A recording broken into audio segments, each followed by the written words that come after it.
আসসালামু আলাইকুম। আজকে দেখাবো পাস্তা নুডলসের রেসিপি। পাস্তা আর নুডলসটা আমি একসঙ্গে সিদ্ধ করে নিয়েছি।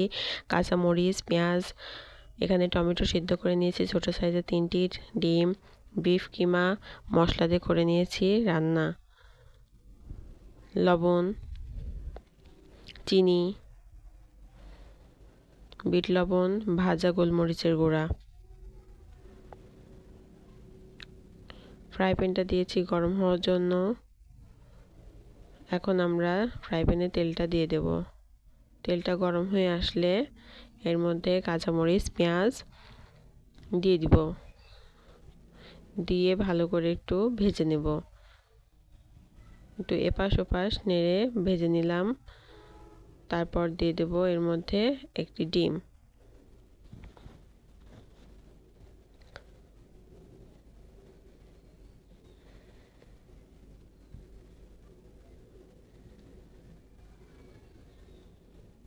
এবার দিয়ে দেবো একটি ডিম। পেঁয়াজ মরিচ একটু ভাজা হয়ে গেছে। ডিমটা দিয়ে একটু নেড়ে চেড়ে ভালো করে ঝুরি করে নিব।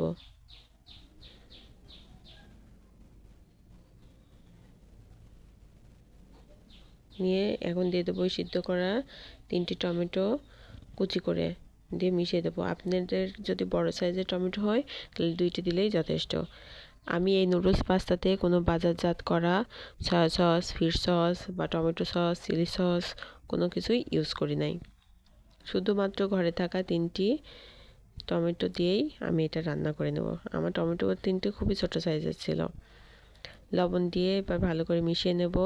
লবণটা দিয়ে খুব ভালো করে মিশিয়ে নেবেন, না হলে লবণটা দলা পেকে থাকলে লবণটা সব জায়গায় যাবে না। এবার দিয়ে দেব বিফ কিমা রান্না করাটা। মশলা দিয়ে রান্না করে নিয়েছি আমি। রসুন, আদা বাটা, পেঁয়াজ বাটা, মরিচের গুঁড়ো, ধনিয়া গুঁড়ো, হলুদের গুঁড়ো, যাবতীয় যেভাবে মাংস রান্না করেন ওইভাবে। এবার আমি পাস্তা নুডলসটা সিদ্ধ করে নিয়েছি, একসঙ্গে দিয়ে দিবেন। পাস্তাটা হাফ ডান হয়ে গেলে আপনারা নুডলসটা দিয়ে সিদ্ধ করে নেবেন।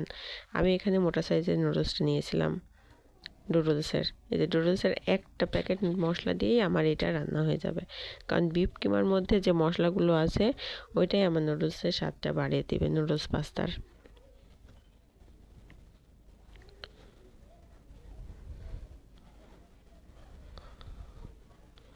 দিয়ে আমি এবার ভালো করে মিশিয়ে নেব।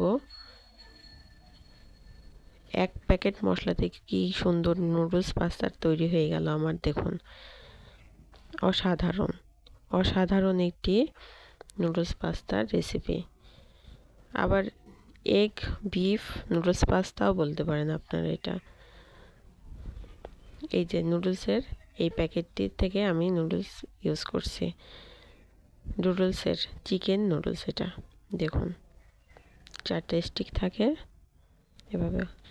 যদি পেস্টটি ভালো লেগে থাকে লাইক কমেন্ট শেয়ার করতে ভুলবেন না।